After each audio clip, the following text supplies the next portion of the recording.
So instead of SmackDown following up from something that actually happened of relevance on the pay-per-view, the whole opening segment was to determine who the new SmackDown general manager was going to be.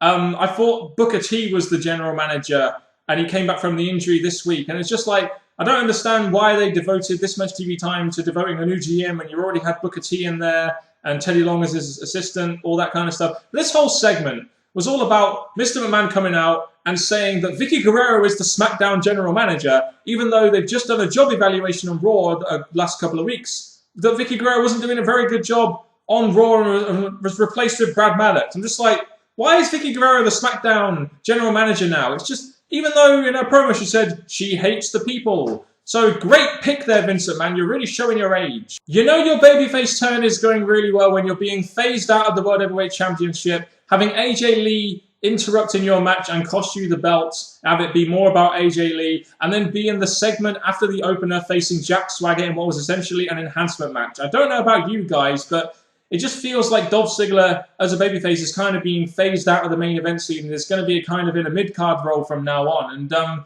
it's a real shame, really, because Ziggler could have been a good main event babyface, in my opinion. Maybe not a top babyface for the SmackDown brand, but some kind of main event babyface. But it just seems like he's going to be phased back down to the mid-card now, right after he's lost his belt and right after they've turned him babyface, which really isn't the way to solidify a babyface turn, in my opinion. Now, on Raw, Ziggler dumped AJ Lee. Thank God, because now it'll be more about Dolph Ziggler than anything else. But there are consequences to this. It means that he's probably now going to feud with Big E Langston, who apparently now has some kind of thing for AJ. So this face turn for Dolph Ziggler really isn't going all that well right now, in my opinion. So on Raw, the Shield attacked Mark Henry, 3-on-1.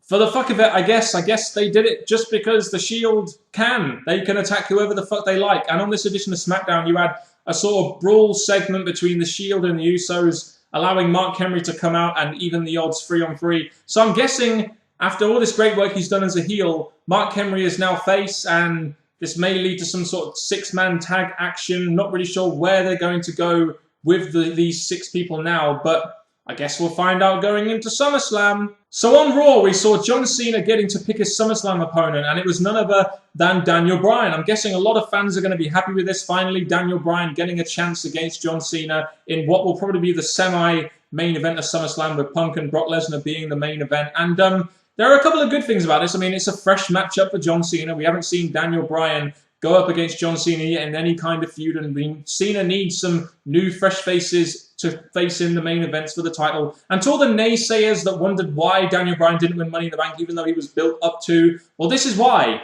Because he didn't need to win Money in the Bank. So it looks like these rumours of Daniel Bryan and John Cena going into SummerSlam were true all along. And, you know, I look at how over Daniel Bryan is, and he's clearly going to be way more over than John Cena. And generally, the WWE really wouldn't allow that to happen. They would probably either turn Daniel Bryan heel. So I find it interesting that they're actually going into this babyface versus babyface. Daniel Bryan being much more over than John Cena, who a lot of people generally find quite stale. But one thing I noticed during that segment on Raw, you had Daniel Bryan and John Cena facing off. And I couldn't help but notice that John Cena just towered over Daniel Bryan. I'm thinking, that's what a main eventer should look like. Not Daniel Bryan, who is like up to his chest. It's just like, he just didn't feel like a threat to me when I saw Daniel Bryan going face to face with John Cena, and Daniel Bryan is down here and John Cena is up here looking down on him as if to say, well, you're a mid-carder, buddy. But as for this match between Daniel Bryan and Wade Barrett, apparently this was nixed from Raw, so they did it on SmackDown instead. Once again, Daniel Bryan was very over, and it exactly says why he's in the main event scene right now.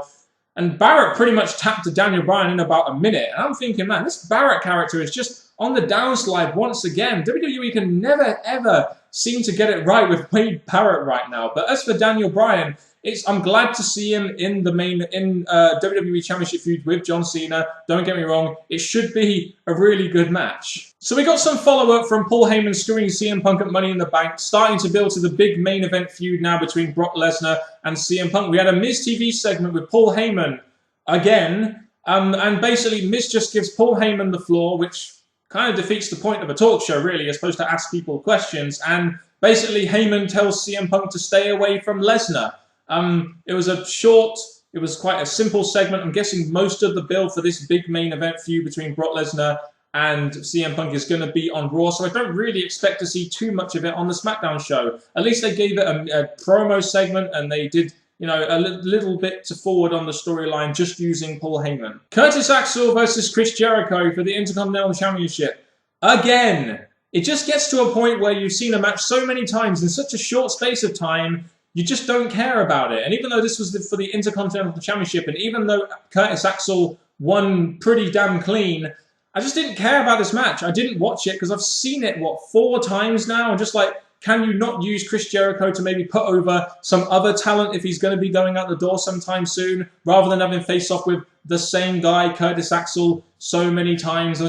I just wasn't interested in this match because I've seen it so many times, and it's WWE's lack of creativity with regards to their matches and their variation of matches, which disappoints me a lot about their product. Oh yeah, and you had Ryback come out to attack Jericho after the match. Great. Wow, what a concept. Giving your Money in the Bank winner mic time, despite jobbing to Christian on Raw. We had a promo segment from Damien Sandow. I have no idea why Christian beat Sandow with a roll-up on Raw. That was pretty stupid in my opinion. You have this segment with Damien Sandow and Cody Rhodes. You have Sandow who wants Rhodes to be the protector of the case, which I thought was quite funny. And then you have Cody Rhodes attacking Damien Sandow with the case. It looks like they're going to be heading into SummerSlam, going into some kind of match, possibly for the Money in the Bank briefcase at SummerSlam between these two. A feud between Cody Rhodes and Damien Sandow should be an interesting one with regards to the history. And as for this Cody Rhodes face turn, looks like it's going pretty well right now. At least the fans are reacting to Cody Rhodes in a good way since his face turn started. And while I'm here, I just want to talk a little bit about Damien Sandow being the Money in the Bank briefcase holder. As much as he hasn't been built up for it, he's been doing a hell of a lot of jobs lately with Cody Rhodes to people like Sheamus, etc. At least you can say with Damien Sandow that he has the mic skills, he has some kind of a unique character, so he should be able to at least run with it. Unlike Daniel Bryan, when he really wasn't ready to win Money in the Bank, he really didn't have the mic skills or the character. At least you can say Damien Sandow can cut a pretty good promo, has some kind of unique character that can stand out, and can therefore try and do something with this briefcase, which is one of the reasons why I was pretty happy with him actually winning the Money in the Bank briefcase, especially seen as to the fact that it seems like they're going to be doing this Cody Rhodes-Damien Sandow feud, and they might be trying to do something with Cody Rhodes that maybe will make him relevant once again. So RVD made his triumphant return to SmackDown to face Darren Young. I was expecting him to maybe give him a bit of a better opponent, but I guess this was an enhancement match to just say, you know, I am back. All I can say about RVD is thank God he's not being pushed into the main event, and he's going to be more likely used in some kind of mid-card role, as I just don't feel the time for RVD in the main event is really there anymore, despite how over he's probably going to be working this short-term schedule. He's going to be working similar to Brock Lesnar. I think it would be much better for WWE if they use him in a mid-card role and use him to put future talent over.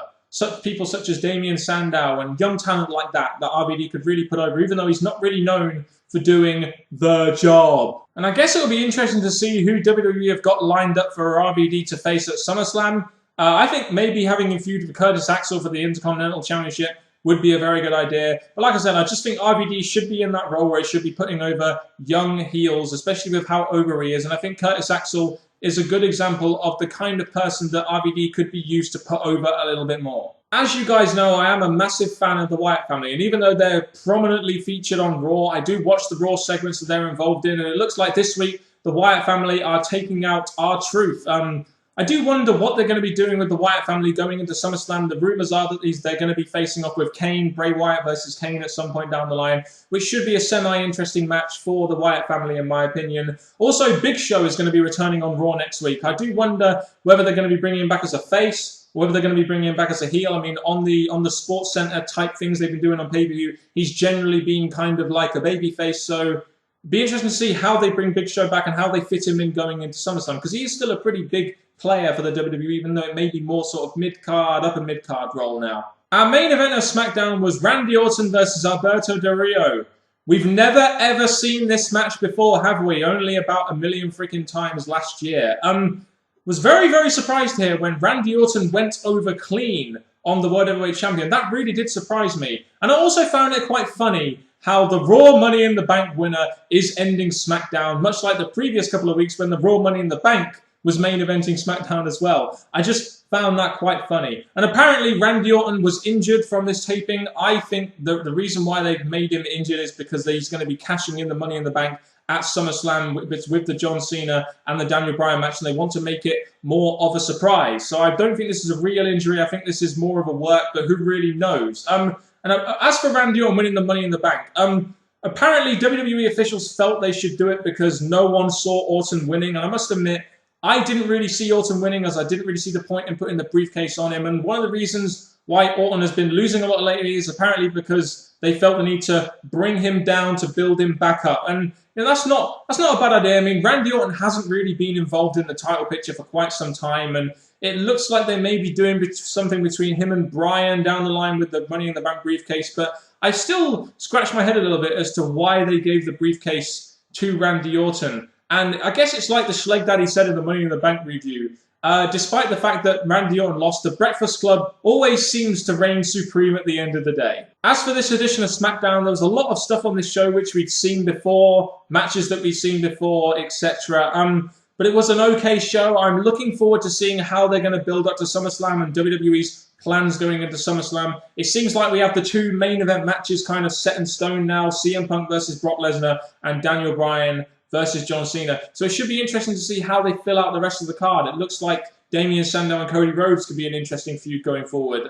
So SmackDown was an okay show this week. It wasn't anything great. It wasn't a bad show necessarily. I'm just looking forward to seeing how they're going to be building up to SummerSlam. So leave me your thoughts in the comment section below on this week's edition of SmackDown and some of the stuff I've also touched in this video, such as Randy Orton winning the Money in the Bank and Daniel Bryan versus John Cena and your thoughts on that, etc. Let me know in the comment section below. I have been Mr. Parkin on behalf of the British Fist. Thank you very much for watching this review if you have, and goodbye.